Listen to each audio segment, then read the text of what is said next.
Olá pessoal, de volta com o Semicast. Ricardo, como é que você está? Tudo em paz, Carlinhos, tudo bem. Ricardo, essas semanas que passaram agora, teve o depoimento de Jair Bolsonaro no STF, nesse inquérito, né, que julga um rol de coisas, mas é precisamente o golpe, né, o golpe, o atentado. E aí o Jair Bolsonaro estava lá conversando com o Alexandre de Moraes, até o convidou para ser vice na chapa dele. Em 2026. Né, e Bolsonaro fizeram esse corte, né, que é corte, e jogaram na rede, enfim. Mas teve um determinado diálogo sobre aquelas pessoas que ficaram nos quartéis. A gente conversou muito sobre eles. E o Jair Bolsonaro, não foi nem eu nem você, o Jair Bolsonaro, o ex-presidente, os classificou como malucos. Então, Ricardo, quem são os malucos, entre aspas, de Bolsonaro? Carlinhos veio para provocar hoje, né? Vamos ver se eu caí na provocação. Na verdade, eu acho uma falta de respeito, sabe, dele para com aquela turma, né? Porque era muita gente, eram pessoas de várias faixas etárias, principalmente pessoas de idade, né?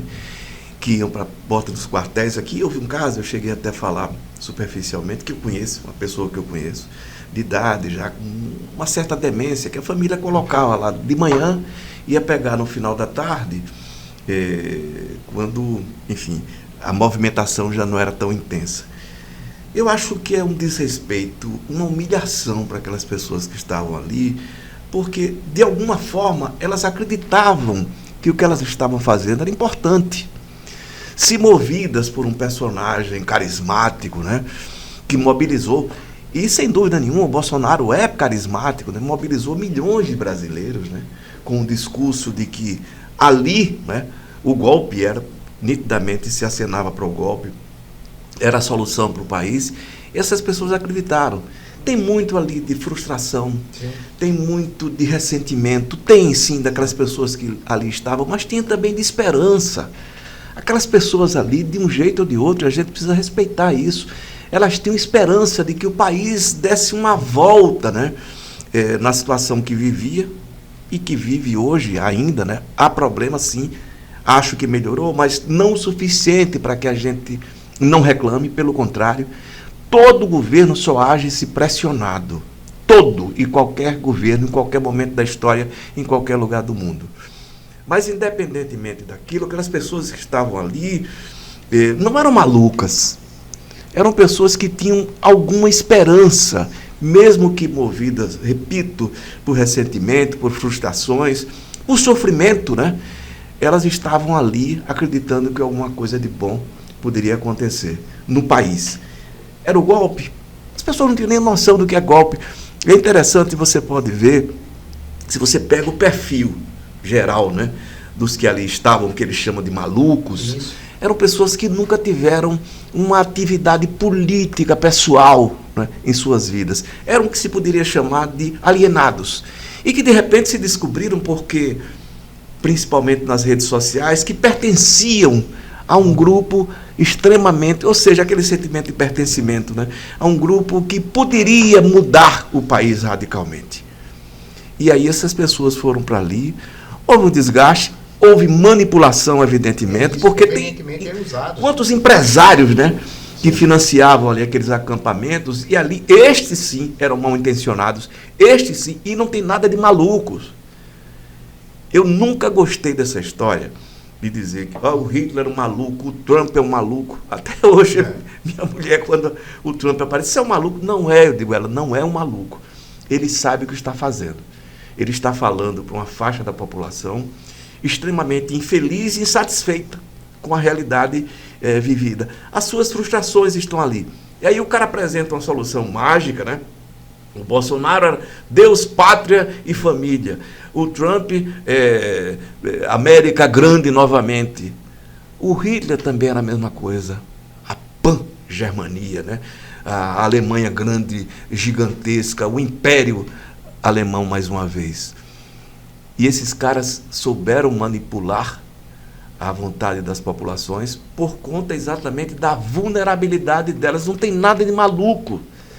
Eles são absolutamente espertos, ou eram, Hitler era um esperto, né, que atacava essa frustração exatamente e trazia, né, essa população alemã que vivia num sofrimento muito grande, de inflação de centenas de milhares, né, por cento. Era uma coisa absurda, um momento muito grave, né, da Alemanha, que ele foi e conseguiu ali, não se pode esquecer. Né? A Alemanha começou a se recuperar da crise econômica de 29 a partir do Hitler.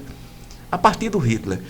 E ele mobilizou basicamente essa população com esse discurso, né, de a Alemanha grande de novo, que é repetido hoje pelo Trump. E olha, não dá para comparar, não. Há de se dizer, em relação ao Hitler, que ele tinha algum conteúdo ideológico. Esses caras não. Só tem esperteza. O Trump é um empresário que estava na ameaça de falência e que investe ali a saída para a vida dele. Né? E o Bolsonaro é um personagem miúdo, passa o cara 20 anos, né? 30 anos no Congresso Nacional, um deputado medíocre, que, segundo ele próprio, a única coisa que aprendeu a fazer foi matar. Foi matar. Ele que disse isso, não sou eu que estou dizendo. E agora se volta contra essas pessoas, humilhando-as, chamando-as de malucas. Essas pessoas não são malucas. São pessoas que, no final das contas, são vítimas até delas próprias, né? Que usam o discurso da liberdade. Etienne Laboetie, a servidão voluntária, né? Você usar a liberdade para se submeter, para ser submisso. E é o que acontecia ali.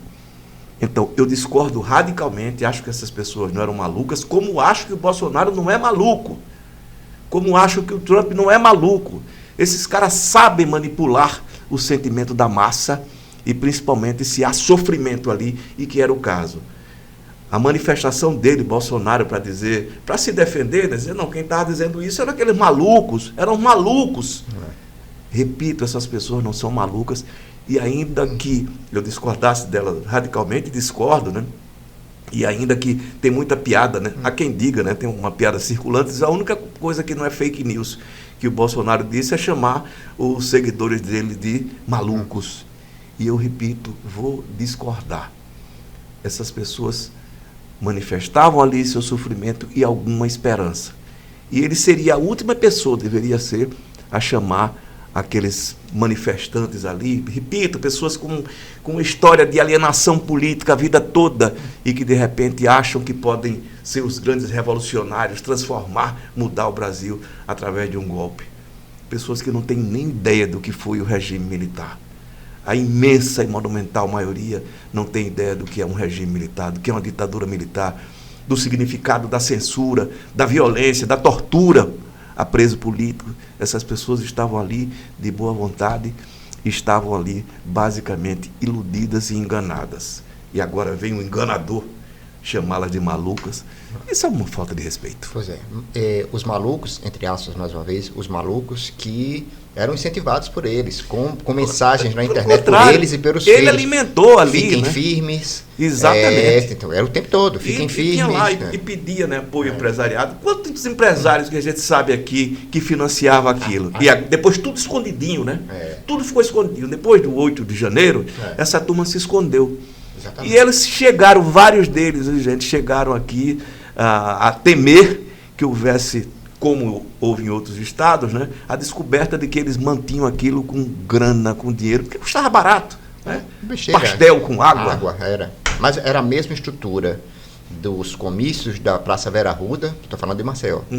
Era o mesmo pessoal, mesmos empresários que financiavam aqueles comícios, um trio elétrico, eram os empresários que levavam lá, como você falou, pouquíssima coisa, água, uma coisa ou outra, lá no e não tem maluco nisso. Tem interesseiro, tem esperto e tem vítima. No final das contas, me perdoe dizer isso, mas acho que aquelas pessoas foram vítimas até delas próprias, repito, da condição da servidão voluntária.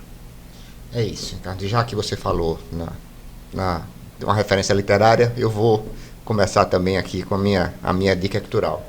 A minha dica cultural é um documentário que está no Prime, de uma figura brasileira, o Jair Rodrigues, né? O Jair, cantor. É uma figura que eu acho riquíssima e que talvez não tenha sido tão quanto explorada.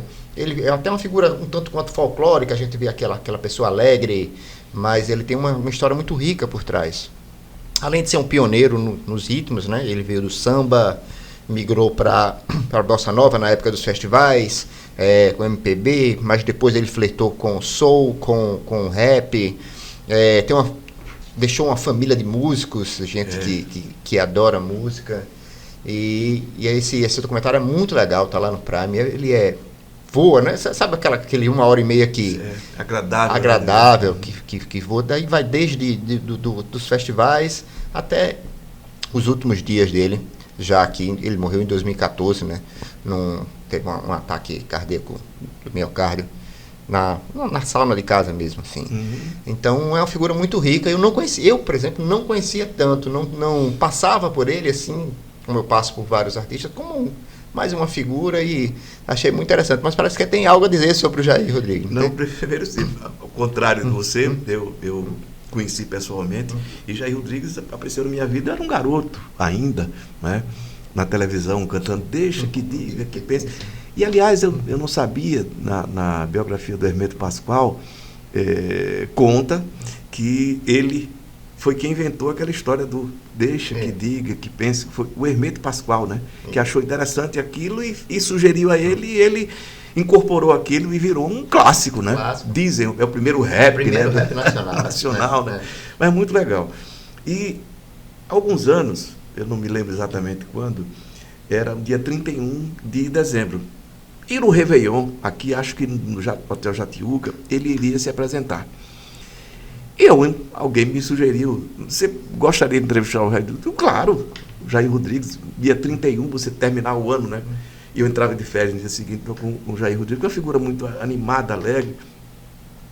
Às 6h30 da manhã ele estava na televisão.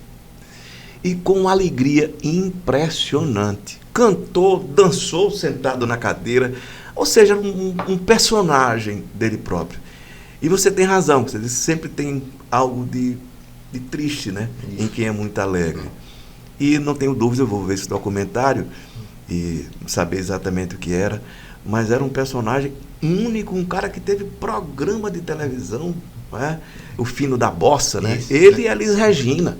Tem uma canção que eles cantam, uma versão que eles cantam de várias canções eles cantam juntos, né? Que eu acho lindo. Olha, ele é tido e havido, eu acho que corretamente, como o sujeito que inventou, o artista que inventou a interpretação do festival, interpretação de música de festival.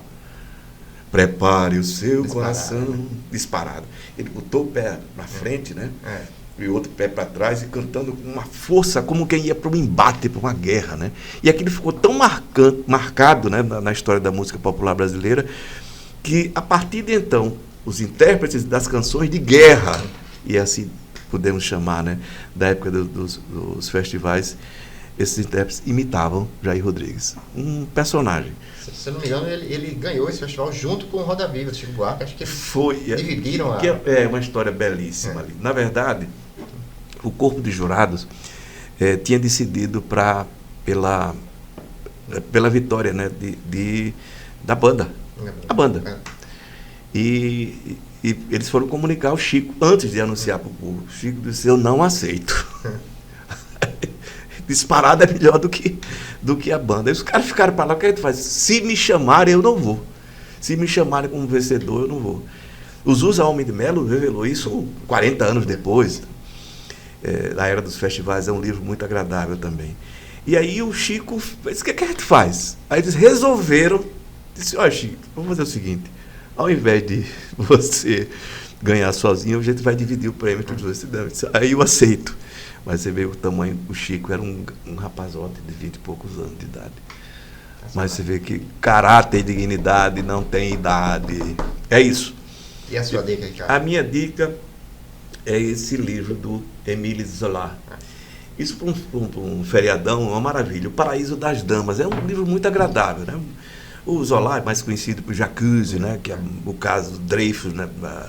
Que marcou a história da França, né? Inclusive da perseguição aos judeus na França, porque ninguém se engane, não era só a Alemanha que era antissemita, né? A França, a Europa toda era antissemita, né?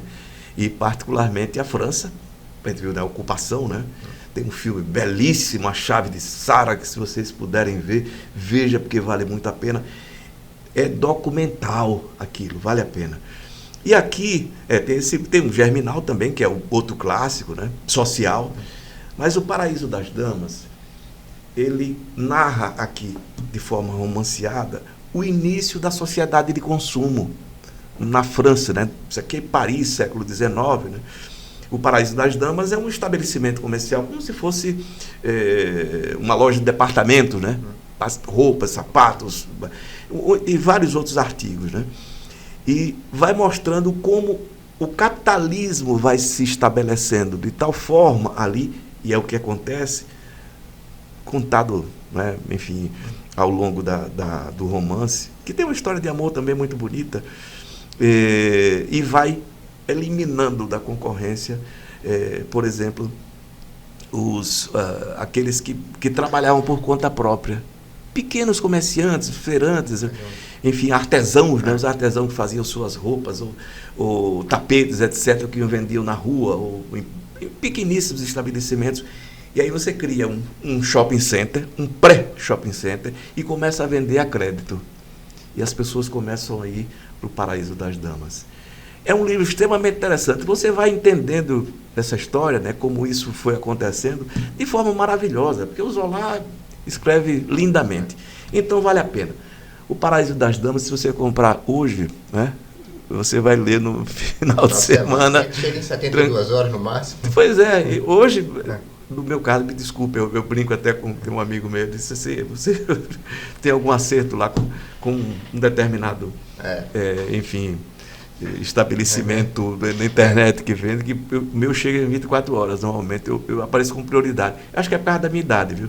Mas normalmente em 24 horas, no máximo 48 horas, eu recebo um livro. Então vale a pena. O Paraíso das Damas, Émile Zola. É isso, Ricardo. Um grande abraço, pessoal. Até a próxima.